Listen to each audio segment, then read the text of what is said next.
বাংলাদেশের মানুষ কিন্তু বাংলাদেশের সশস্ত্র বাহিনীকে নিয়ে সবসময় গর্ববোধ করে। বাংলাদেশের সশস্ত্র বাহিনীকে বাংলাদেশের মানুষ স্বাধীনতা এবং সার্বভৌমত্বের প্রতীক হিসাবে বিবেচনা করে। বর্তমানে পৃথিবীতে আজকে থেকে 20 বছর, 25 বছর বা 30 বছর আগে যুদ্ধের ধরন যেমন ছিল, এখন যুদ্ধের ধরন পাল্টে গিয়েছে।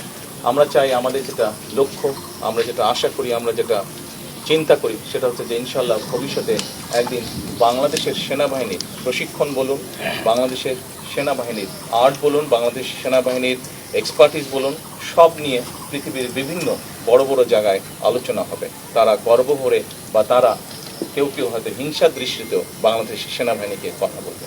আমরা সেই দিনের অপেক্ষা করছি।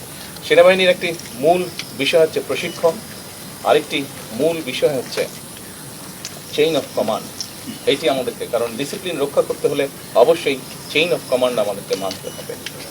এই দুটোইকে যদি আমরা এক করতে পারি, তাহলেই একই সাথে টেকনোলজির যদি ইনপুট আমরা দিতে পারি, তাহলেই আমরা একটি শক্তিশালী সেনাবাহিনী গড়ে তুলতে সক্ষম হব ইনশাআল্লাহ। সশস্ত্র বাহিনীকে আমরা ধীরে ধীরে পর্যায়ক্রমিকভাবে আমরা একটি শক্তিশালী বাহিনী হিসেবে করতে চাই।